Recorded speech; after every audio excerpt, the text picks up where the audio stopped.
Bonjour, alors dans cette vidéo, on va s'intéresser à la notion d'intervalle de fluctuation asymptotique. Donc on va travailler à partir d'un exemple. Ce qui compte dans ce chapitre, c'est que vous compreniez bien pourquoi on fait les choses, quel modèle mathématique on utilise et ce qui se passe en fait pour qu'on arrive à obtenir cet intervalle. On va travailler donc sur l'exemple suivant. Donc imaginons que nous nous intéressions aux naissances prématurées. Donc on dira qu'un enfant est né prématurément si la durée gestationnelle est inférieure ou égale à 259 jours, peu importe. On connaît dans la population totale la proportion de ces naissances prématurées. Elle est de 6%. Donc imaginons que sur tout l'ensemble des naissances qu'il y a eu en France l'année dernière, on sait qu'il y a 6% de naissances prématurées. Et on se demande si, en fait, le fait que les femmes aient un travail pénible est un facteur aggravant des naissances prématurées ou pas. Pour répondre à cette question, on imagine que l'on mène une enquête auprès de 400 femmes ayant eu un travail considéré comme pénible. Et on va regarder le nombre de naissances prématurées de cet échantillon. Le nombre d'enfants prématurés de cet échantillon est de 50, ce que j'ai écrit ici.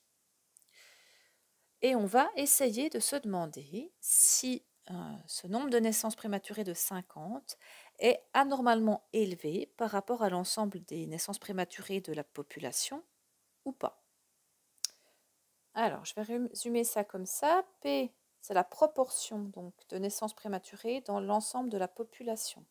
Je vais repréciser, ça c'est super important. On choisit un échantillon de taille 400.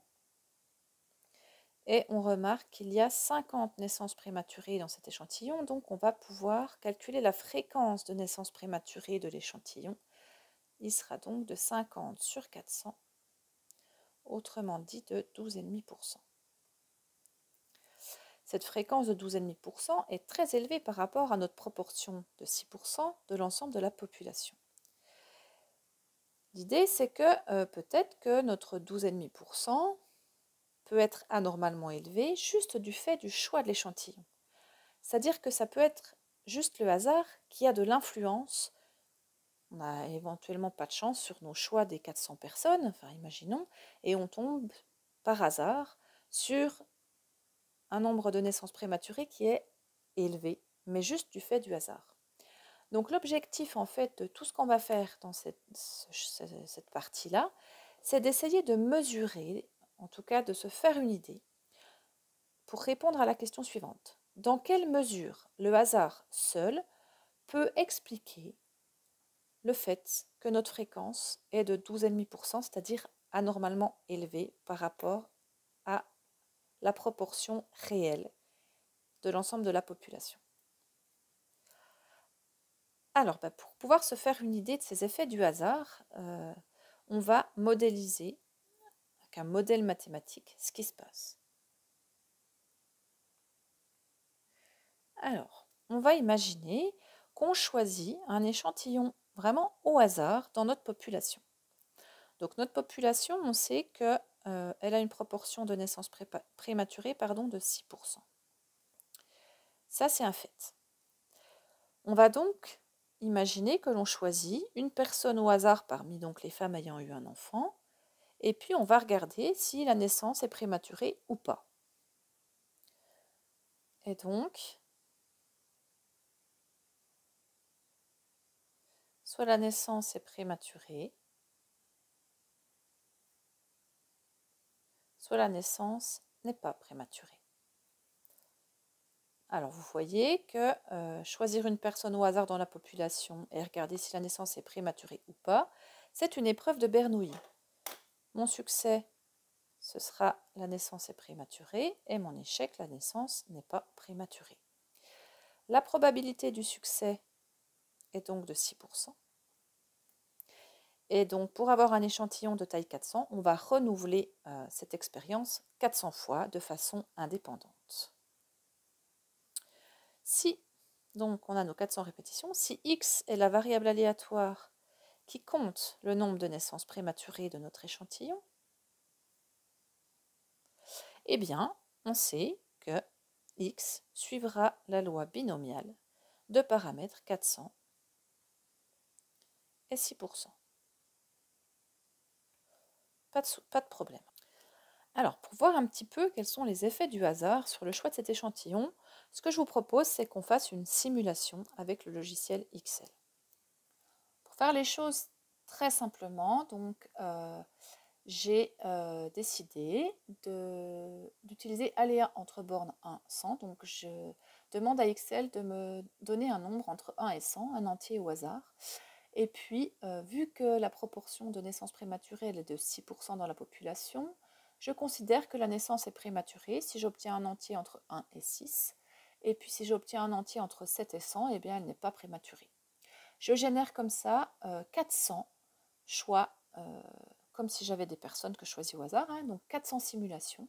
Et je compte parmi mes 400 simulations combien ont donné lieu à des naissances prématurées.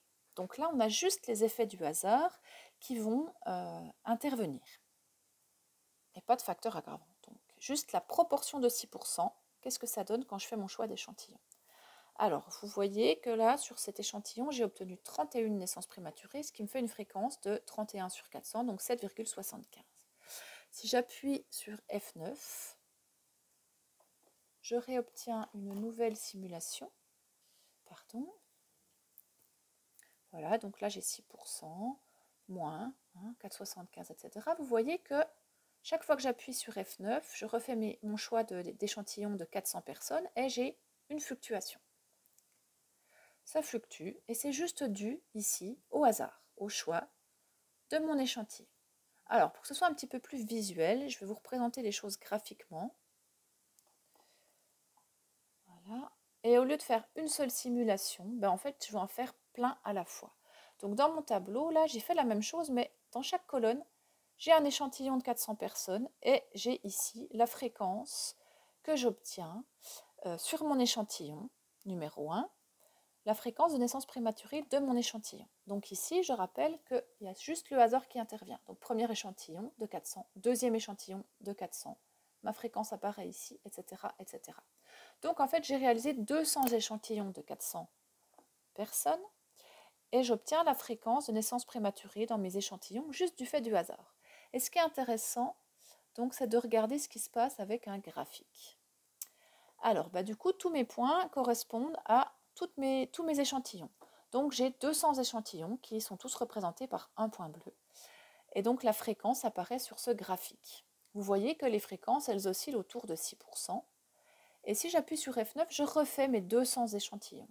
Alors, je recule un peu, observez ce qui se passe. Vous voyez que ça fluctue pas mal en fonction donc, de mes simulations. C'est le hasard qui intervient. Alors, j'ai des échantillons qui se trouvent bien autour de 6%, mais j'ai aussi, du fait du hasard, des fois des échantillons qui sont extrêmement éloignés des 6%. Donc, nous, ce qu'on aimerait faire, c'est arriver à déterminer un intervalle de fluctuation asymptotique, c'est-à-dire un intervalle qui permette d'obtenir à l'intérieur 95% de tous les échantillons générés avec juste le hasard. Alors, vous voyez que là je l'ai mis en rose, on verra comment on le calcule plus tard, et quasiment tous mes échantillons sont dedans, mais de temps en temps, vous voyez comme ici, j'ai quand même un échantillon dont la fréquence sort de l'intervalle. C'est possible puisqu'en fait, si mon intervalle contient 95% des résultats possibles, de tous les échantillons possibles, eh bien j'en ai quand même 5% qui vont se retrouver en dehors. Donc de temps en temps, j'en ai qui sont en dehors. Alors voilà pour l'idée, l'objectif de ce qu'on veut faire. Donc j'arrête là pour cette première vidéo et on voit la suite dans une seconde vidéo.